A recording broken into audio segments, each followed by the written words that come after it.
네, 북한 평양에서 23층짜리 신축 고층 아파트가 붕괴돼 수백 명의 인명피해가 발생했습니다. 북한 당국은 이를 즉각 인정하고 국가적 비상대책기구를 발동해 인명구조 작업에 나섰다고 밝혔습니다. 취재기자 연결해서 자세히 알아보겠습니다. 김문경 기자.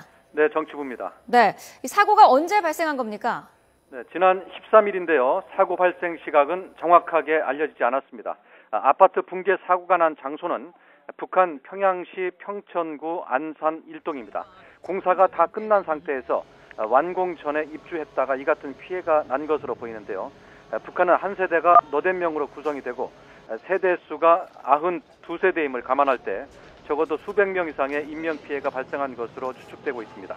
이 아파트의 층수는 23층입니다. 사고는 지난 13일에 발생했지만 북한 조선중앙통신이 오늘 아파트 붕괴 사고 소식을 이례적으로 보도하면서 알려지게 됐습니다.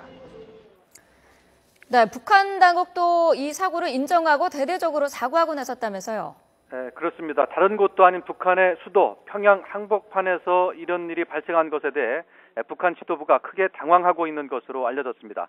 이에 따라 책임 있는 사람들이 앞다투어 사과와 함께 구조 작업을 벌이고 있다고 전했습니다. 북한 당국은 이번 붕괴 사고가 감독 통제를 바로 하지 않은 일꾼들의 무책임한 처사로 비롯됐다고 밝혔습니다. 그러면서 즉시 국가적인 비상대책기구를 발동해 생존자들 구출과 부상자 치료 등을 위한 전투가 벌어졌다고 전했습니다.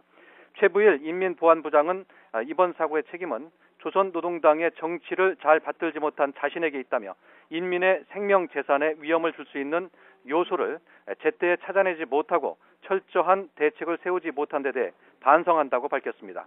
현재 이 사고 현장에는 최부일 인민보안부장을 비롯해 선우형철, 조선인민내무군 장령 등 관계 부문 책임 일꾼들이 나와 구조 작업을 지휘하며 사과와 함께 심심한 위로의 뜻을 표하고 있다고 조선중앙통신은 전했습니다.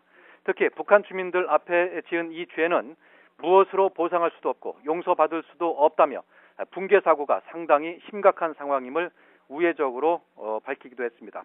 선우영철 조선인민내무군 장령은 사고의 장본인은 건설을 담당한 자기 자신이라고 하면서 피해자들과 유가족들에게 심심한 애도의 뜻을 표하고 평양 시민들에게도 머리 숙여 사과한다고 말했습니다.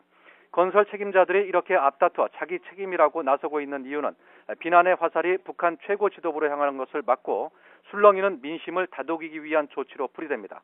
특히 김정은 위원장도 이번 사고를 보고받고 구조 전투를 이들에게 지휘하도록 했다고 전했습니다.